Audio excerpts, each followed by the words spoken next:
लोकतंत्र में जनता ही जनार्दन होती है और श्री करणपुर विधानसभा की जनता ने यह साबित कर दिया है। हालांकि बीजेपी ने अपने प्रत्याशी सुरेंद्र पाल सिंह टीटी को मंत्री पद की शपथ दिलाई, उन्हें पोर्टफोलियो तक दे दिया गया, लेकिन जनता ने टीटी को नकार दिया।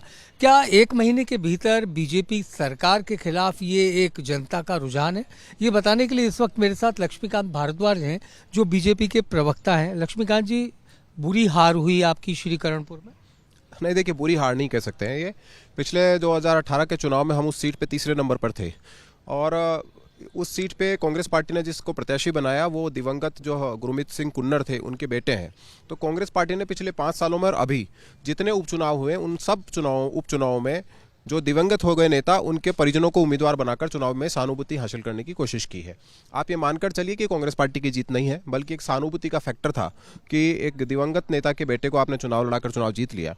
कांग्रेस पार्टी एक भी ऐसा चुनाव पिछले 5-6 साल में नहीं जीती है जहां किसी सामान्य प्रत्याशी को, सामान्य नेता को उन्होंने चुनाव लड़ाया और वहां चुनाव में जीत दर्ज की हो। पर चलिए, उनको तो सहानुभूति का फायदा मिला, आपने तो मंत्री पद दे दिया। देश में पहली बार ऐसा हुआ कि किसी प्रत्याशी को मंत्री बना दिया, लेकिन जनता ने तो मंत्री तक को नकार दिया। तो ये सरकार के खिलाफ जनता का मैंडेट है?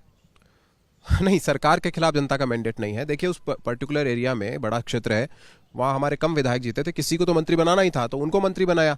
लेकिन आप ये मानकर चलिए कि जनता तो बड़ी खुश है पिछले 1 महीने के चुनाव से, और ये मानकर आप चलिए कि जो हमारी गारंटी थी वो जब पूरी होना शुरू हुई है तो जनता का रुझान भारतीय जनता पार्टी की तरफ से स्पष्ट है और वो जो लोकसभा चुनाव में आपको रिफ्लेक्ट भी हो जाएगा।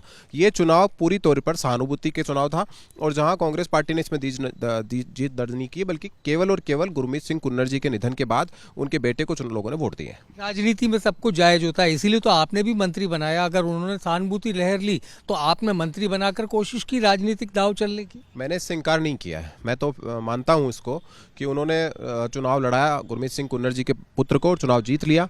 लेकिन मैं जो फैक्ट है वो बता रहा हूं कि पिछले 6 साल में उन्होंने जिस किसी भी उपचुनाव में जो दिवंगत नेता थे उनके परिजनों को चुनाव लड़ा के ही चुनाव जीता है। किसी सामान्य चुनाव में कांग्रेस पार्टी ने उपचुनाव में राजस्थान में जीत दर्ज नहीं की है। पर लक्ष्मीकांत जी, आपको नहीं लगता जयपुर से लेकर सीकर, झुंझुनू, चूरू, श्रीगंगानगर, हनुमानगढ़ बीजेपी की स्थिति बहुत अच्छी नहीं रही? तो इसका असर आपको नहीं लगता लोकसभा चुनाव में देखने को मिल सकता है?